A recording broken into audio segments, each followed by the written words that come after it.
Okay, let's start the meeting by standing and saying the pledge, and then we'll have a moment of silence. To the flag of the United States of America, and to the republic for which it stands, one nation, under God, indivisible, with liberty and justice for all.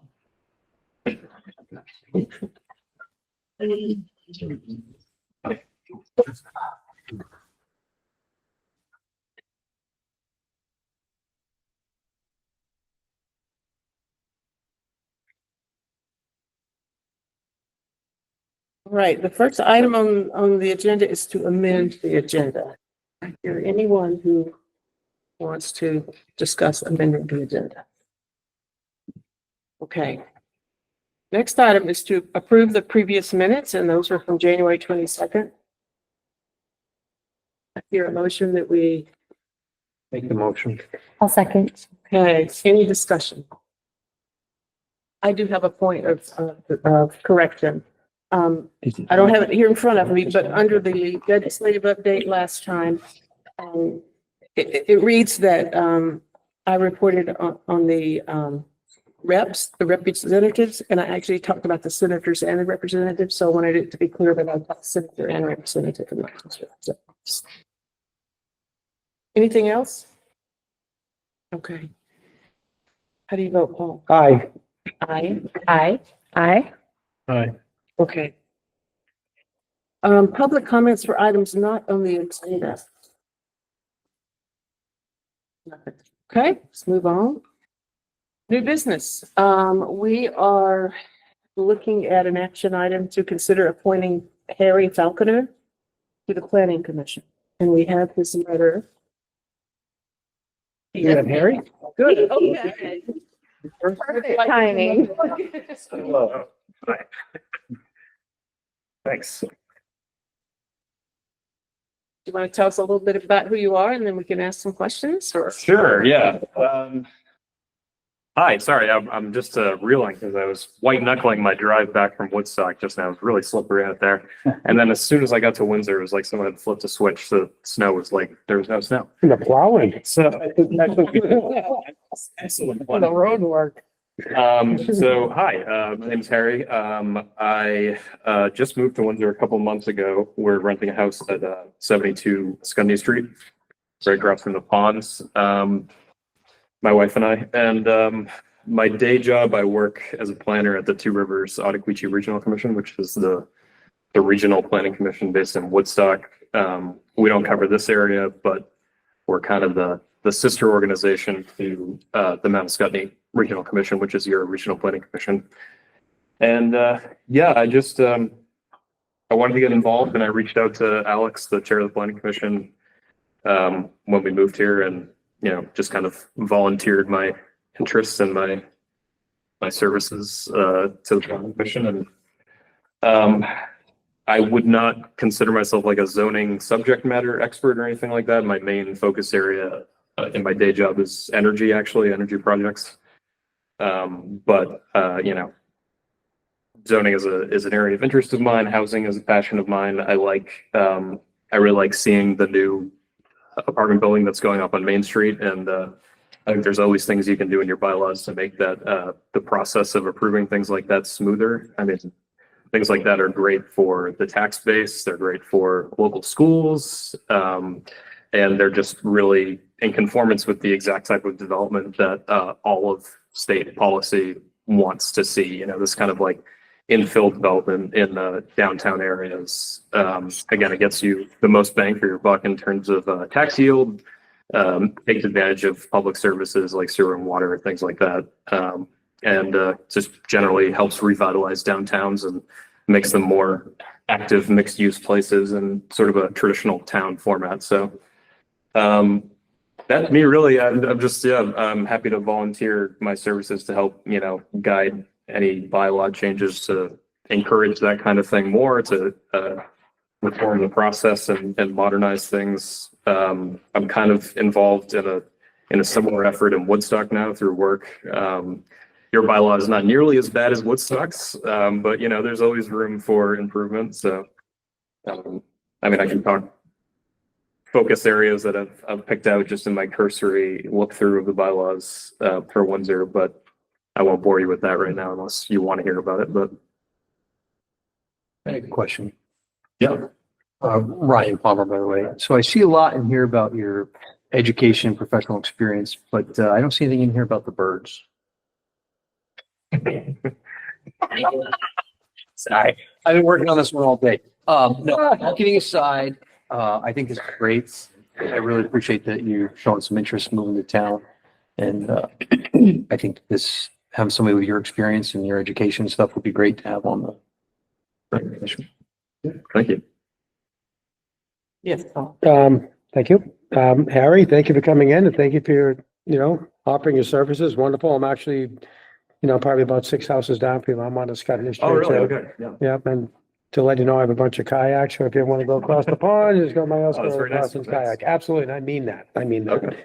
So it's very interesting that so we've been talking about some legislative action. So I've been just kind of keeping an eye on a few that I want to track and then I'll talk with the chair about that. But I had one that came up I was looking at today and I'm not asking you your opinion of it, but basically this is a new action that's coming through. It's enacted for a board to have a board established in the state, a board of housing, there's established a housing board of appeals of municipal zoning decisions on housing projects.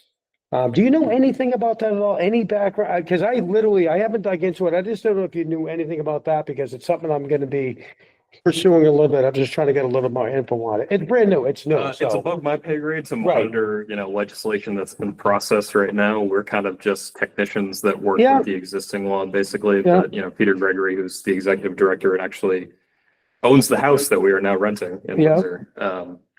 Windsor. He is very active testifying in Montpelier and kind of shaping the future of planning law in Vermont. So he might be someone you want to connect, or the director of the Mountain Scotty Regional Commission would probably be better since they're yours. But yeah, I'm not super familiar with that Okay. specifically, but I was just wondering, but a hot topic in the legislature. yeah, oh, absolutely. All right, well, cool. Thank you. Appreciate it. Okay, other questions? Thoughts?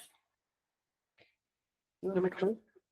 Oh, I will, but yeah, I was just gonna say, I've been the liaison to the planning commission for the past year and, thank you for volunteering your time. I think that they could really use you and your education and your knowledge. I'm really excited to have you be part of the planning commission and it's also perfect timing. Barry's on his way out. This week will be his last meeting. Oh, okay. So you are basically, you're taking his spot. I was wondering how that was working because I Yes. think there are already vacancies and Yeah, appointed yeah. planning commission, there are vacancies. Okay. Just for clarity on that, Yeah. there are, I think there can be up to 7 in the charter, Okay. and there's currently 5, and sometimes it's been hard to get 5, so Got it. that's how it is. So yeah, I think if the board appoints tonight, you'll become active immediately, and then when the term is up, you'll fill a term, you look at it that way. so how long is the term that we're filling? Right now, it would be a 3-year term. 3-year term.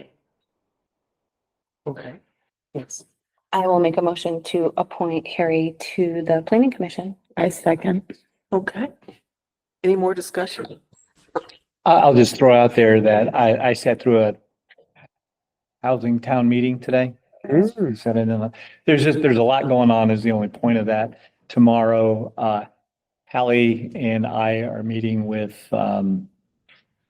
Aaron, a new person down at the Regional Planning Agency, specifically on the zoning bylaws. So you're coming in at a time where you're not mid-process. I know the planning commission is really just kind of taking that on now Okay, with some yeah. steam. So I think your background will be very helpful. Any other comments, discussion? Do you have questions, other questions? No, I mean, I'll just reiterate, I mean, you're not magically going to create housing, obviously, by, changing the bylaw. I mean, the single biggest obstacle to new housing in Vermont is cost. It's the financial aspect of cost of construction, shortage of contractors and things like that. So that's the biggest problem, but it doesn't mean that bylaws couldn't also be easier to navigate and be less of a deterrent to folks who want to develop projects in our town. So it's, Totally agree. Okay. The pay's terrible. Yes. Okay, you ready to vote, guys? All right, Paul, I vote aye. how about aye? Aye. Aye.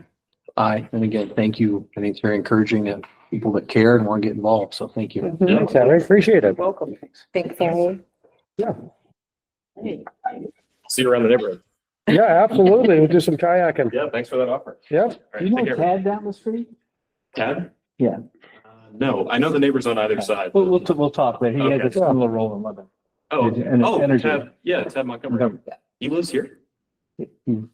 Windsor's a hot spot. All right, have a sit back now. We need to reconsider. We bought a Tesla and we didn't have any charging stations, so we worked pretty hard and now we're getting thick with them. So Wow, that's how I met him. I didn't know he lived here. I know. He him. lives down the street, or he was running an apartment down the street. Small world. Yeah. Yeah, all right, take care. Thank you. Thanks. Okay, next item is the, budget discussion. That should be 26 because nobody cares about 25.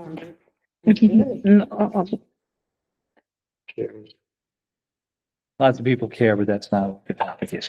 Do you want to lead us off? So, where last we left, we had some discussions about a targeted tax increase.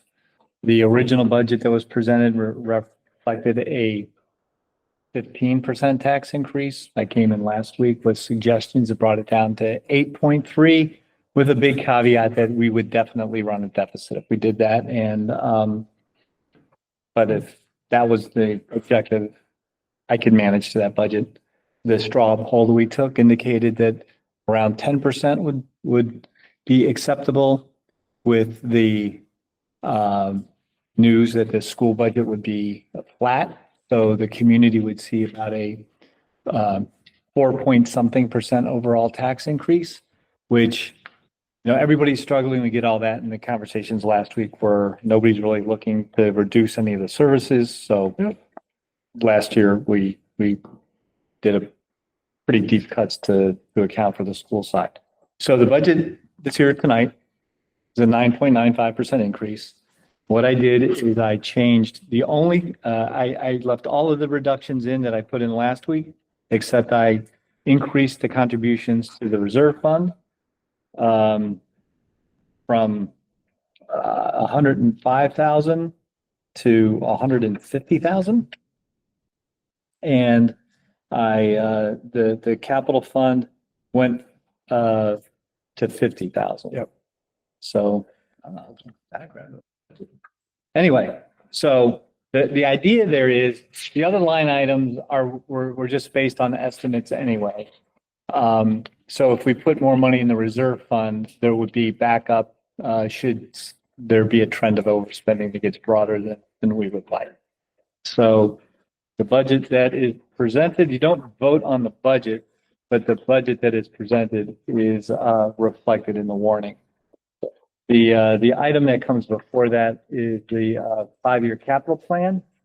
So on that, the change that was made is I changed the allocations for fiscal 26 from 115,000 down to 50 on the various line items.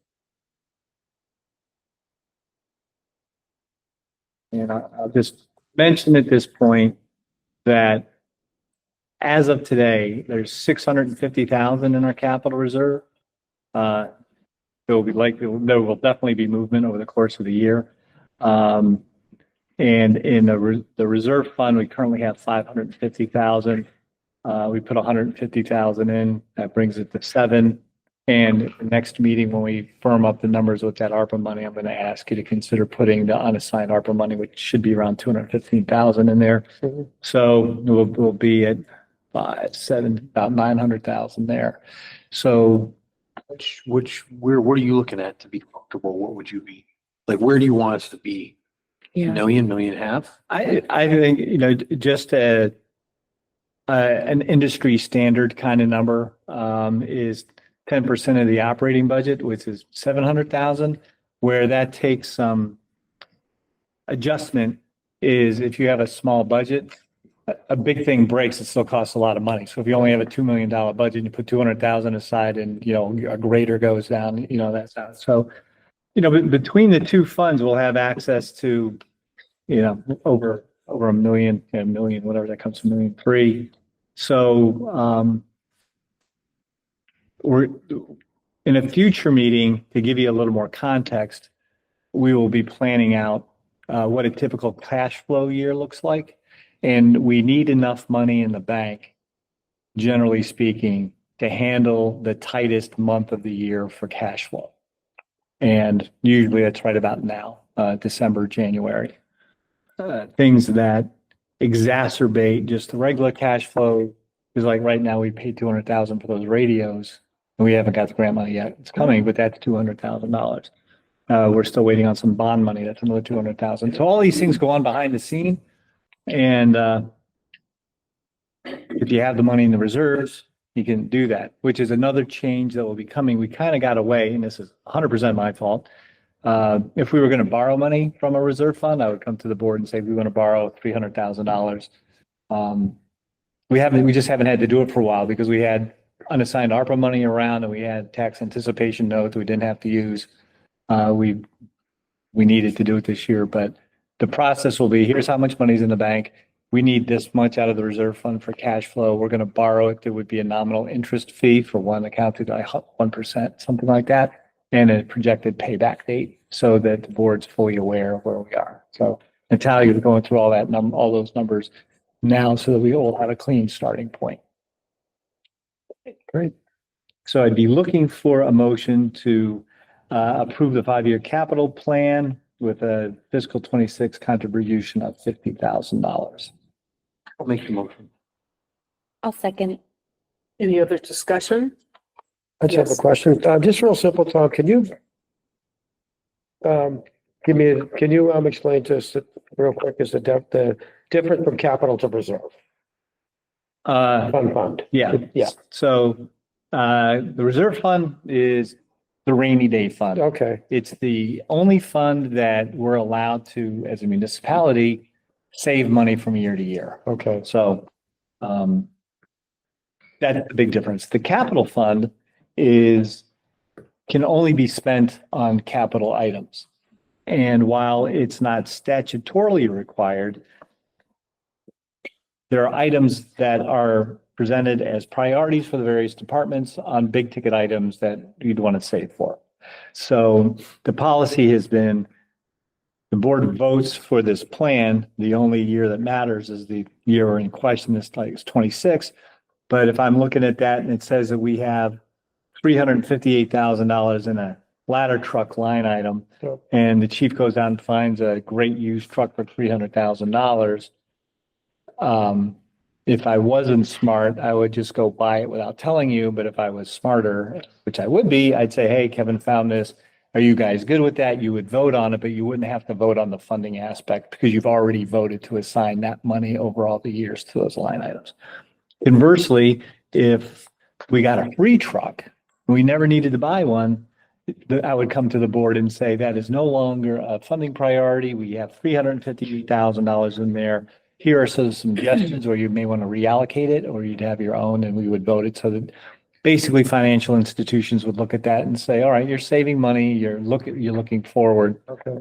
What this isn't, and this gets into accountants versus managers versus finance, our capital assets are our roads and bridges and sidewalks and sewers and all of that kind of stuff.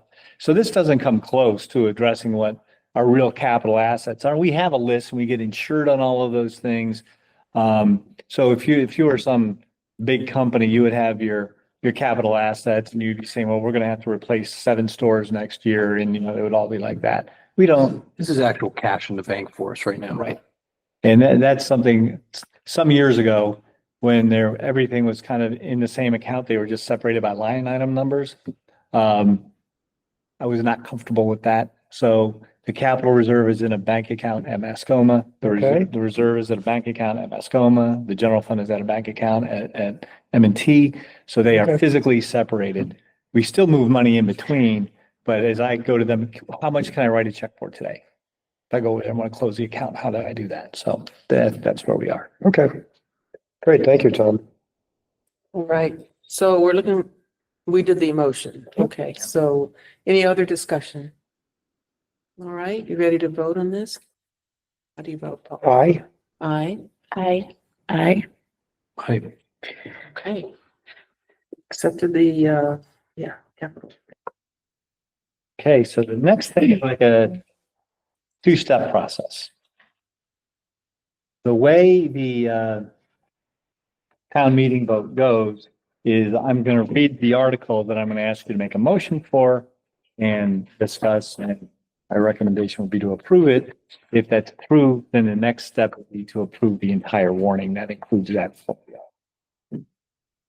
The first step would be, shall the town vote to appropriate $6,928,614 to defray the general expenses of the town for the fiscal year 25-26. $5,033,721 of those dollars shall be raised by taxes on a rate of grants. So the two numbers are different because we have whatever, 1.9 million in outside revenue. So where are you reading that? That is Article 21 on the. I'll make a motion to approve, as Tom read it. A second. Any more discussion? Okay, Paul. Aye. Aye. Aye. Aye. I'll be copying it for you to sign. So, old business. It's been the legislative and liaison. Okay, anyone have anything they want to share? Well, let's start with liaison. How about liaison reports? Well, we approved, We didn't do the look, town there's meeting. two one. steps. Tom wants to, Oh, you didn't vote for the whole warning, did you? No. no, Okay, We probably should. make probably should for that. there you go. And I'll still second. Tara thirds. Any discussion? Okay, how do you vote, Paul? Aye. Aye. Aye. Aye. Good catch. They would have negated the whole thing. That was just ruined everything. I was just about to say, I was like, we only did that. Oh, boy. Okay, liaison updates? Not yet. Not yet. Okay, all right. So legislative updates. Yes. Okay, so one thing I've been doing is right now I've been looking at all the House bills that are coming through, and there's quite a bit. And my thoughts were, what I'm trying to do is trying to narrow down. Personally, I'm trying to narrow down just about 3 because there's just too many, right? So I'm trying to narrow down 3 that I believe would be of interest to our constituents. That could either affect us financially, affect us, housing, affect our safety as a general body. Believe me, I read a bunch of them. There's some that I'm good with, I'm bad with, but that's personal, and I'm going to keep. So basically what I have is about 3 that I'm tracking, all right? And the only reason I'm bringing this up right now to the body is we're in legislative. One thing I would like to do is first get some answers, say, hey, what's this all about? How are we going to approach this if folks choose to participate in following legislative? What do you want me to do? Like, do I tell you what the bills are so there's no overlapping, or because you're kind of the nebula, So- the nucleus of all this. Everyone, comes to you and then you can say, oh, wait a minute, Ryan's on that one. So what, you know what I mean? Like, I don't want to be overlapping people, but I'm not really sure how we're going to be launching forward with this. I'm not real sure either, but I do think what we need to do is keep the public informed. Which, and I think Tom's newsletter is a great way to do that. What do you think, Tom? What are your ideas on how to do this? I think if, like Paul, you say you're following things, Yes, yeah, I have 3 right now. send them to me. Okay, And I'll aggregate them. I'll put them in the newsletter and saying, here are some bills that members of the select board are tracking. And I'll just leave it at that. Yeah. And then Okay. anybody who's interested can click on it and see where it is. And, obviously, as we went through, they Right. change a lot, but things will get a little more focused. So Okay. that can be a start. Okay. And when you start seeing some movement, maybe take some steps on who's going to reach out to which legislator or things like that. okay, okay. So Are you done? You done? I think that's it. That sounds good. That sounds Okay. good. That So sounds good. I was looking at the VLCT emails that we get. Do you guys get those too? Oh, yeah. Okay, good. And several came to mind, to my attention, and I just wanted to just run over them just a little bit. There's a firearms bill, firearms in municipal buildings bill Okay. that is out there. And I know that the VLCT has advocated in favor of proposals with the idea that municipalities have the authority to ban Yeah. those. Yeah, so anyway, that's actively going on right now. Is everyone aware of the education proposal that's been out there, how wildly different it is from what we were used to Yes. seeing? No? Well, it's It's a a, governor right, proposal. It's not a right. legislative thing yet. No, it isn't, but it's big and it's a difference and it will have to come out. And if you wanted to read that, Emma, yeah, I've got this right here. It's very different from what we're used to seeing. There is an outdoor cannabis cultivation, situation being looked at in terms of, encouraging outdoor cultivation of cannabis. And it talks about restrictions and, zoning. So that is also being looked at. And let's see what else. Others that aren't really, terribly interesting to me. But there's one about, training for the salting of the roads and making sure that, the impact on the environment is minimized. So there's that out there as well. So and there's another one about nuisance properties containing salvage and scrap that's being proposed. So that might be another we're interested in. But Tom, I don't know if you want this, it's all in those emails. And I scanned through those, Okay, so you don't need this. No. Okay, all right. But I just wanted to kind of bring some, to our attention that those things are being talked about. Okay. Yeah. So now we're here and, so just three real quick, and I'm not gonna chew up too much time. This one's the one that I wanna dig into for me. One's on taxation and it's changing the brackets. And the way I looked at it, changing the brackets, I don't understand it. It seems like you're allowed to earn a little bit more, but then the percentages are extremely high. Right? And then as you earn more, it seems like I have to dig into it, but it seems like it's a significant tax increase. That's one that I'm looking at. And that's, page 77. Subject taxation, income tax, marginal tax brackets. Statement is to the bill as introduced, the bill proposed to create a new marginal tax bracket to generate revenue for education and transportation. So it is going to be a rise of taxes for education. What's the what's the I have all the numbers right here, Emma. I can actually share this with you because that's what I'm trying to sort out and figure out what is the impact. Well, yeah, on Impact, though. What is the impact? Because obviously this could be impact and then this little bill could be an impact and then all of a sudden you're getting billed right out of you're getting buried. So that's one I'm digging into a little. I'm just throwing this out there, letting you know what my interests are. Right. And then, yay or nay, whatever, so that would be one that I'm going to give you more information on. Okay. The other one that I was looking at was, Human Rights Commission hiring. And, I didn't know, but this was, Ms. Burrows, Elizabeth, the last thing she talked in chamber was fantastic. But the only reason I'm questioning this, it's hiring 6 people, because when you hire, where's the money going to come from? And I'd like to know a little bit more about the commission of the services rendered through the commission. Is it like this is happening? Oh, call these people. Are they a pass on or are they hands-on help Vermonters? That's a big deal to me. Right. And then kind of, where are we thinking about the money's coming from? So that's another little rise. But I just want to see what that commission, the meat and potatoes of that is.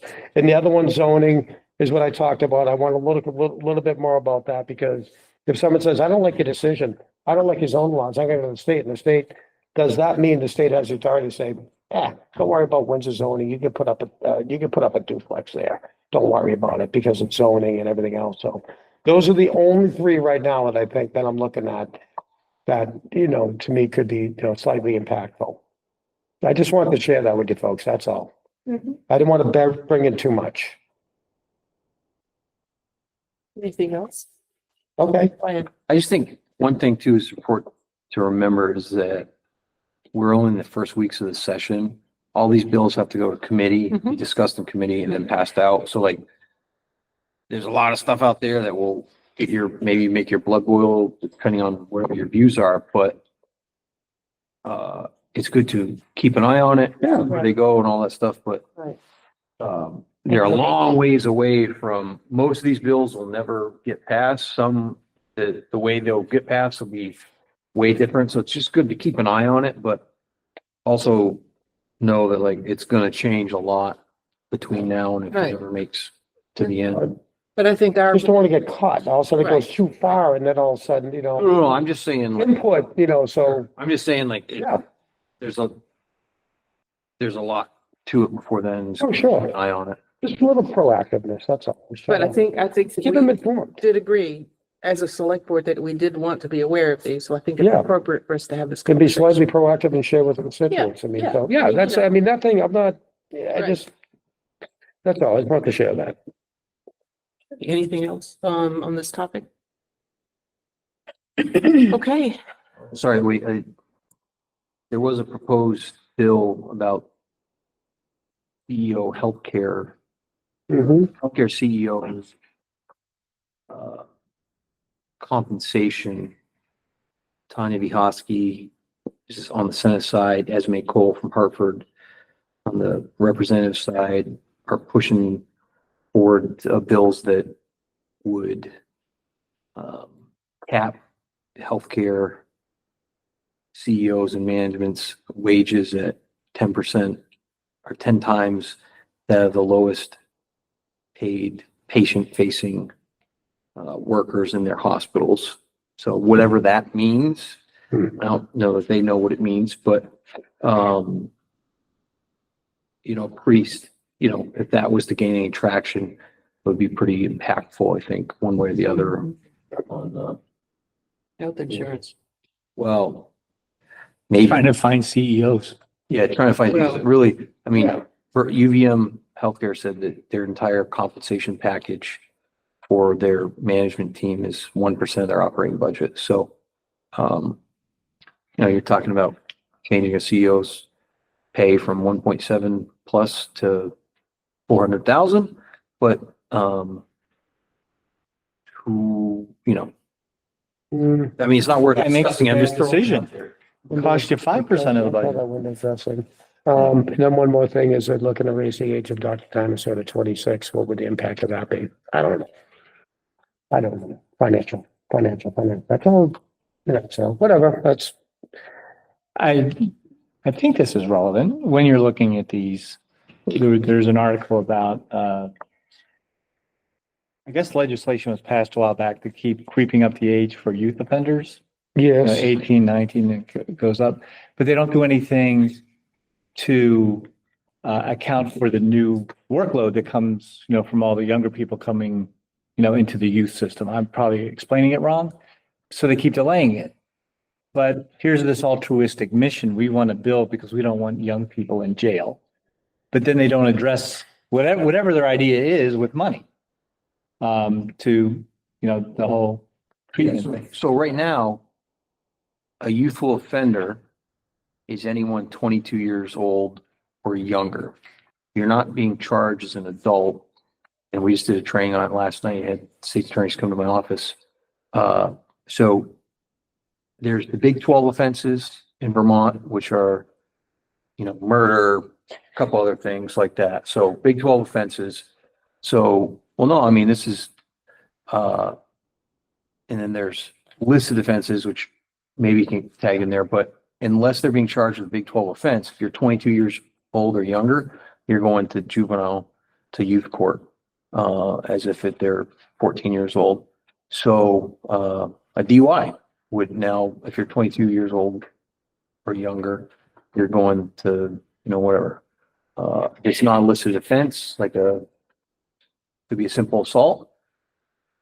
That's going to juvie court. And then that system is not necessarily set up to handle, for instance, we, 6 months, a year ago, I threw a fit because we've been asked to babysit juveniles that are in DCF custody. Now Red Clover's open, we're not doing as much. But, you had what I would call military age males that should have been handled as adults that were being treated as juveniles. That were involved in some pretty violent stuff up in Burlington, and we just don't really have the capacity for that. But there's a push, which I don't think it'll go anywhere, but there's a push to even bump that age up to maybe even 25. So again, this is one of these things we need to keep an eye on, Wow. because the youthful offender thing is it's an issue, and there's a lot of thoughts on both sides of the argument about it, about people's development and all this other stuff. But essentially, there's a real lack of accountability. But I mean, that is bad. I guess my overall point you had brought up, like, what would this committee do? How are they going to, where are you getting the money from? That I think it's a good question when things start getting more serious, maybe you can see what the intent of the legislation is. Yep. And it's some social, financial, whatever it is, but so how are you going to pay for that? Okay, what you want to help those with substance abuse? Okay, well, that sounds nice. How are you going to do it? Are you, more staff, is it in the budget kind of thing? Otherwise it creates a lot of frustration on both sides. The people who don't agree with it think it's going to happen, and the people who want it to happen don't see any progress.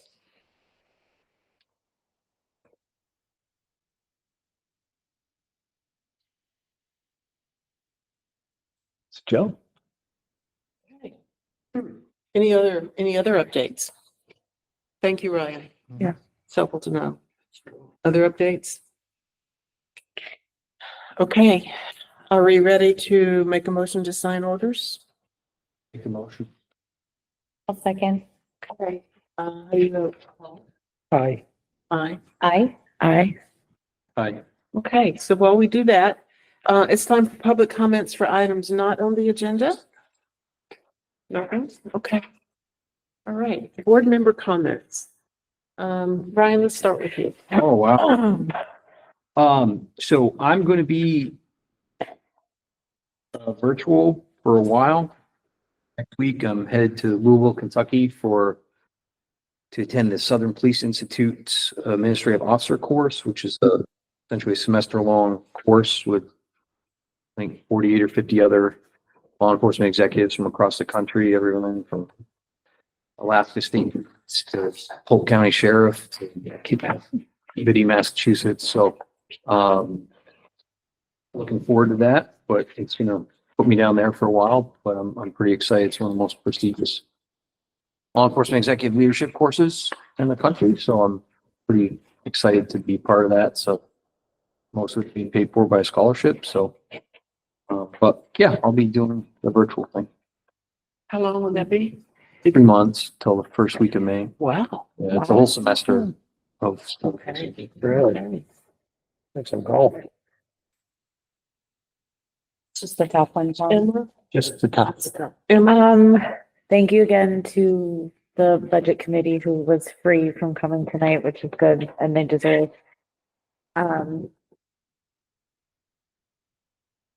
Nothing else for me to do. Thank you. I will also say, thank you to the budget committees for helping with another budget season. Also, I'm glad that's over. Yeah. And that's all I've got tonight. I would agree. I think it was a big hurdle to be beyond, so it's good to be there. You know what I was gonna say, actually, that I'm thinking about, and I apologize, is that this is the second budget season that I've been able to see, and I think that somebody mentioned this to me, that they were like, well, why don't you develop housing? Why don't you do these things so your tax base can be bigger? And then property taxes will be easier on everybody because there will be more people. And I'm like, do you know how many people in this town and in this area are working, doing everything they can do and being creative and being weird to try and fix the housing situation? That's already happening. It's happening slowly because there's red tape and there's logistical issues, but the things that can be done to make this better are being done. We're not seeing it right now because that's not how it works, but just that's been very nice to see and understand over this. So I'm sorry, that took me a second to lag, but Thank you for making that point, though. Yeah. because I think you're right. I think that we are attempting to implement change. and Yeah. It takes time. well, it was funny because this guy, he's from Colorado, my coworker, and he was like, why don't you get more housing? And I was like, because then the taxes will go down. And I was like, I think that makes sense. You're crazy, but I think that makes sense. And we're already, so like, I take some comfort in that. He asks weird questions, but he also makes good points. Okay. I'm sorry. So no, I agree. I think we're moving slowly. But in the right direction. Yes. Okay. Paul? Yep, I want to thank Tom for putting this together, moving the numbers around and coming up with the final product. I know it's a lot of hard work and, we're fortunate to have Tom as a town manager. We really are. And then one more thing is, to the town of Windsor, to constituents, you know, we're gonna do our best to, keep you informed of what's coming down the pipe. And then if something that's you don't agree with, let's reach out to the legislation, reach out to anyone on the body, and we can be a liaison also. And, let's hope we get through this, House and Senate, build season, fairly unscathed. That's all. Thank you. Right. Well, I'm going to adjourn this meeting at 7:15.